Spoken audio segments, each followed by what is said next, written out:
Assalamualaikum warahmatullahi wabarakatuh. Selamat siang pemirsa. Kali ini saya temani dua orang kelompok tani yang ada di Desa Bumisari. Nah, dua kelompok tani ini yang mendapatkan pembibitan kambing ataupun domba yang bersumber dari anggaran dana desa yang dikeluarkan oleh pemerintahan Desa Bumisari, di mana anggaran tersebut dialokasikan membeli bibit-bibit tersebut untuk dipelihara oleh para kelompok tani. Nah, ini kita akan wawancara dari tahun 2022 mereka ini dialokasikan anggaran tersebut. Seperti apa perjalanan pemeliharaan domba itu sendiri? Oke Pak, sarang sahapa namina Pak? Pak Nadirin. Pak Nadirin ini ketua kelompok. Saya anggota Pak. Anggota, Ya. baik. Kalau Bapak dapat berapa ekor Pak domba? Saya dapat satu 1 ekor. Iya. Sekarang dari tahun 2022. Sekarang sudah jadi berapa ekor? Sekarang sudah jadi 6 ekor. Iya. Dari 1 ekor itu. dari 1 ekor. Alhamdulillah ya. 6 jadi dengan induknya. 6 dengan induknya. Terus dari 1 menjadi 6 ini 6-nya masih ada di kandang. Sebagian sudah dijual untuk kebutuhan keluarga. Dijual untuk kebutuhan keluarga. Tapi Bapak sudah laporkan ke pemerintahan desa sebelumnya? Sudah. Karena ada bagian ataupun Ya, ada bagian untuk maro ya yang kalau bahasa memeliharanya. Pak Nadirin ini dari kelompok tani apa Pak? Kelompok tani Maju Jaya. Maju Jaya. Ya. Oke. Berarti sekarang ini sisanya ada berapa? Sisanya masih 3. 3. Iya. Masih itu 3 itu karena maro ya. Iya, ya. Berarti dari 1 menjadi 6, berarti 3 bagian Bapak ya. Iya, iya. Sisa itu sekarang itu dengan indukan yang awal jadi 4. Masih 3 Pak. Oh, Dengan 3. induknya ya. Oke, dengan Bapak siapa Pak? Bapak Oman Bapak Oman ini dari kelompok tani apa? sama Maju Jaya Tani. Maju Jaya juga. Iya. Oke. Terus Bapak berapa dapat pertama dombanya? 2 ekor jantan, 1 ekor betina. 2 ekor jantan, Iya. 1 ekor betina. Iya. Kini ada berapa? Sudah menjadi 9 ekor. Sudah menjadi 9 Iya. ekor. Dibagi 2 kandang. 1 kandang, Satu kandang. Iya. Dari jumlah berarti 3 ya. Iya. Jadi menjadi 9. 9 itu dengan indukan. Iya, indukan. Berarti penambahannya jadi 6 ya. 6 ditambah 3 jadi 9. Iya.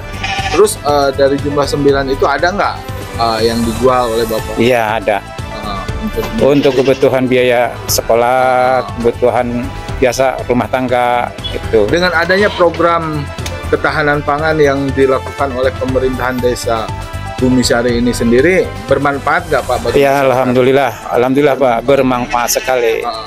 Terus harapan Bapak gimana? Apakah dibutuhkan penambahan atau misalkan ingin dibutuhkan ingin ditambahkan lagi bibit atau bagaimana? Ya, seandainya kalau ada program lagi, kemungkinan besar di samping itu kan anggota masih banyak yang belum kebagian ya. Dan juga saya juga seandainya masih ada gitu, itu pasti saya terima lagi. Karena alhamdulillah hasilnya bagi saya sendiri sangat bermanfaat gitu ya. Oke, baik, terima kasih. Ya. Pak siapa? Pak Oman. Pak Oman dengan Pak Nadirin. Oke.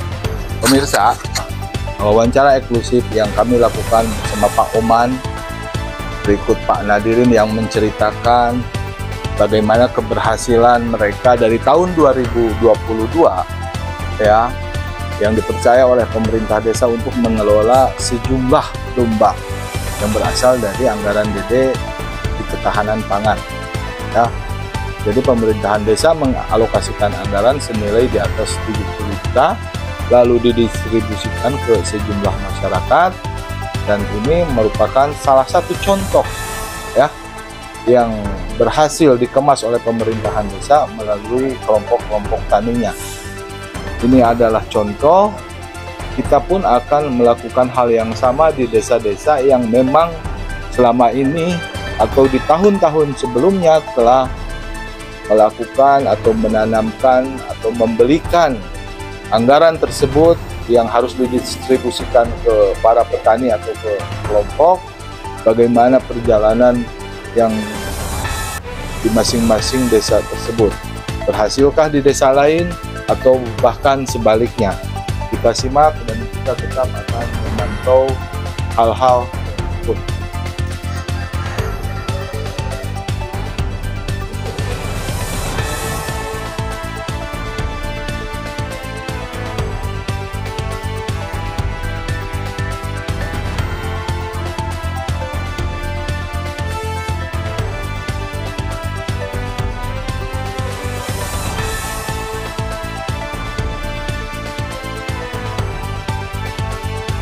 Oke pemirsa, saat ini saya ada di lokasi kediaman ataupun ruangan Bapak Kepala Desa, yaitu Bapak Kades Bumisari, Pak Solihudin.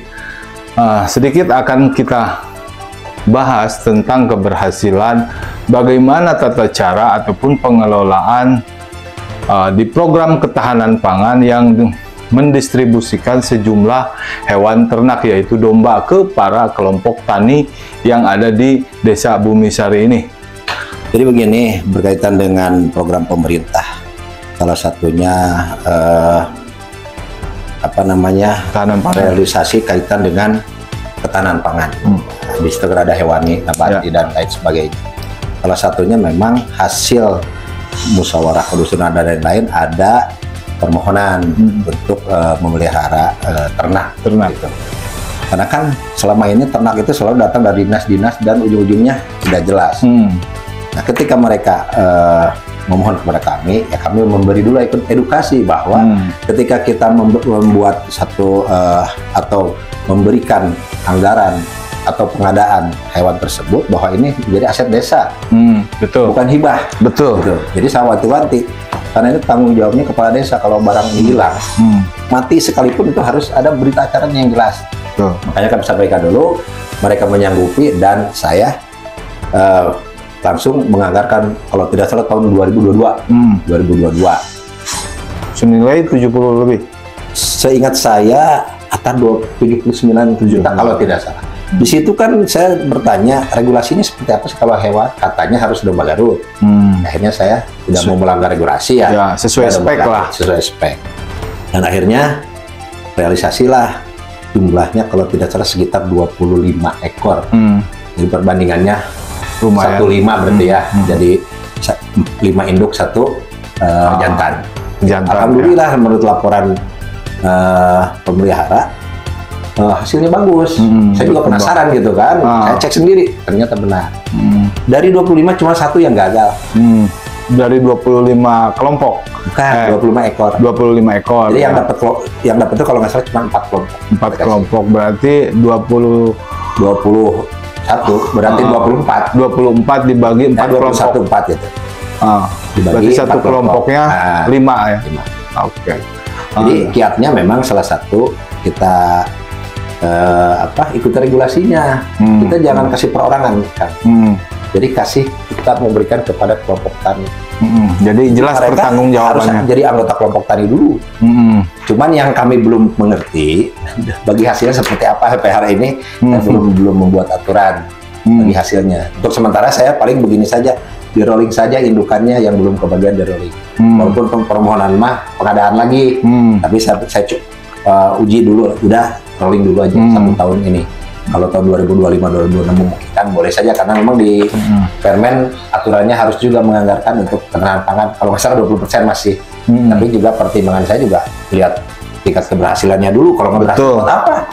Yang akhirnya jadi beban desa. Nah, gitu. Pemirsa, patut diapresiasi apa yang dilakukan ataupun dengan langkah-langkah Pak Kades ini yang telah berhasil mengemas program ketahanan pangan yang melalui pembibitan atau pemeliharaan domba, ya, dimana hal ini beda dengan bibit-bibit yang lain.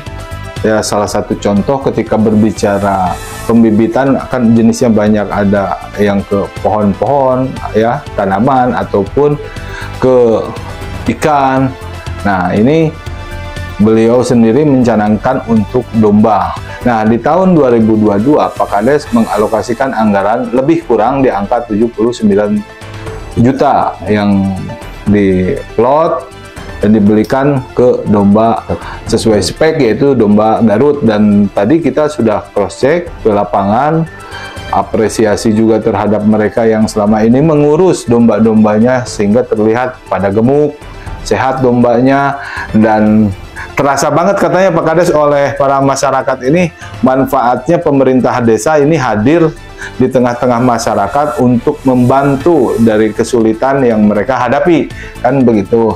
Nah, di samping itu, berbicara yang tadi Bapak sampaikan, belum mengkaji secara pembagian kepada mereka ini, ya mungkin lebih tepatnya karena biasanya kultur di kampung itu sistem marok meren gitu Pak Kades. Jadi mereka punya harapan yang belum mendapatkan itu dari anakan, misalkan 2 itu kan satu oleh Pemdes, satu oleh si pengelola. Nah, seperti itu. Nah, itu nanti tinggal dialihkan lagi ke di rolling terhadap masyarakat yang belum mendapatkan, dan memang berkeinginannya harus kuat, tapi kalau berkeinginannya hanya sebatas ingin saja, nanti dombanya sakit, nanti dombanya nggak keurus, kurang pakan, kan seperti itu. Step by step.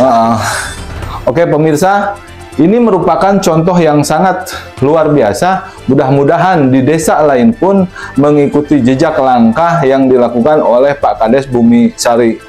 Termasuk pohon kan? Ya, termasuk pohon ya. Sama, kita juga mau kasihkan tuh ke kelompok tani nanti yang tidak menjadi anggota kelompok tani tidak diberikan, apalagi tidak punya tanahnya, karena di cross check dulu, punya nggak tanahnya kamu buat tanam itu, dan itu nanti karena kita membelinya bibit akulasi ya, diperkirakan 3 atau 4 tahun berbuah, terutama untuk alpukat Mickey ya, karena diantaranya itu nanti rencana kita tuh akan dibeli lagi sama kita kalau untuk buahnya.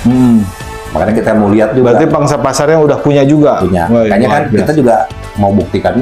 Mereka buktikan dulu pohon itu. Walaupun hari ini minta juga untuk 2025, saya nggak mau juga.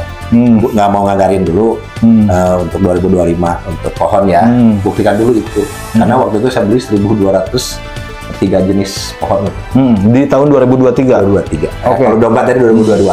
Sebagai tambahan, yaitu selain domba, Pak Kades pun menyediakan sejumlah pohon ataupun tanaman yang berproduksi di kisaran 3 tahun ya. 3 sampai 4 tahun, yaitu alpukat Mickey, berikut durian dan pohon pala. Nah, sebanyak 1.100 pohon, lebih lah, hampir 1.200. Hampir 1.200 pohon yang telah didistribusikan ke masyarakat yang ada di Bumi Sari itu sendiri. Oke, sementara saya ucapkan banyak terima kasih, tetap mengikuti kami Aldi di Jurnal. Terima kasih. Assalamualaikum warahmatullahi wabarakatuh. Hatur nuhun Pak Kades. Siap.